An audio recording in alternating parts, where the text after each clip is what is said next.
Les vraies voix Sud Radio. 3 mots dans l'actu, Félix, qui sont veto, démagogie et voyante. La proposition américaine de cessez-le-feu rejetée à l'ONU, la Russie et la Chine ont mis leur veto. Mettre dans le même sac tous les accords commerciaux, c'est de la démagogie. La réponse d'Emmanuel Macron aux sénateurs qui ont rejeté hier le CETA entre l'Union européenne et le Canada. Et puis le maire d'Agde dans l'Hérault, mis en examen, incarcéré. Une voyante guérisseuse l'aurait envoûté par téléphone pour obtenir des avantages, dont l'embauche de 5 proches à la mairie ou l'agglomération. Les vraies voix Sud Radio. C'était une première de la part de la diplomatie des États-Unis, mais la proposition de cessez-le-feu à Gaza n'est pas passée. 11 votes in favor, 3 votes against. 11 voix pour, 3 contre, parmi lesquels la Chine et la Russie, membres permanents du Conseil de sécurité, dotés du droit de veto. Cessez-le-feu rejeté. Pendant ce temps, Tony Blinken, le chef de la diplomatie américaine, est en visite chez son allié israélien pour tenter de le convaincre d'éviter une offensive terrestre sur la ville surpeuplée de Rafah, avec cette fin de non-recevoir d'ores et déjà du Premier ministre israélien. Nous n'avons aucun moyen de vaincre le Hamas sans entrer à Rafah et sans éliminer les bataillons qui sont restés. J'espère le faire avec le soutien des États-Unis. Mais s'il le fallait, nous le ferions seul, répond Benyamin Netanyahou.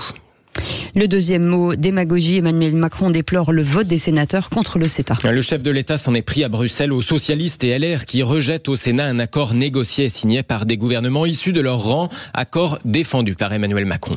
Est-ce que le CETA est bon ou mauvais pour notre agriculture ? Regardez les chiffres, le rapport est extrêmement clair. Il est très bon pour le lait, il est très bon pour le fromage, il est très bon pour le vin, il est très bon sur toutes les catégories clés. Et là où il y avait des risques, parce qu'on a mis les clauses miroirs, il y avait une crainte sur le bœuf, elles ont été inhibées. Donc c'est un très bon accord.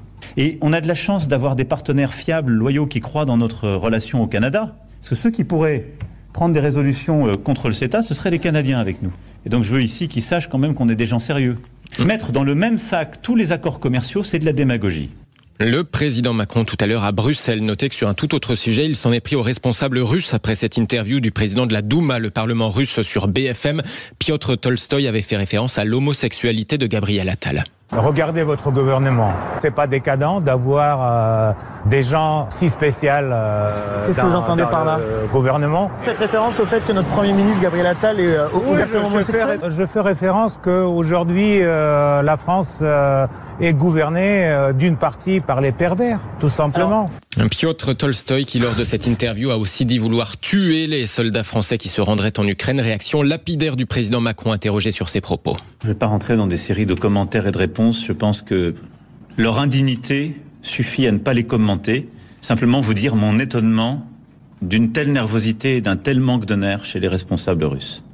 Ça en dit long sur la situation collective des dirigeants de ce pays. Le président Macron qui depuis Bruxelles s'est aussi exprimé sur le déficit 2023 de la France, déficit qui pourrait être supérieur d'une vingtaine de milliards aux estimations du gouvernement. Il faudra compléter l'effort budgétaire, affirme le chef de l'État. Il laisse entendre que ça devrait concerner les dépenses sociales et les collectivités locales plutôt que le budget de l'État. En bref, ces nouvelles expertises ordonnées par la justice 40 ans après la mort du petit Grégory. De nouvelles expertises ADN mais aussi vocales à partir des fameux messages de menaces laissés à l'époque sur le répondeur des parents Villemain. Nous serons avec leur avocat dans les vraies voix à 18h10. Et puis votre dernier mot, c'est voyante avec une histoire rocambolesque à Agde. Le maire LR de cette ville de l'Hérault, mis en examen, incarcéré pour corruption et prise illégale d'intérêt. La justice lui reproche d'avoir été piégé puis corrompu par une médium guérisseuse, annonce le procureur de Béziers. Elle prenait une voix rauque, masculine au téléphone pour faire croire à ses interlocuteurs, dont le maire, qu'il communiquait avec l'au-delà.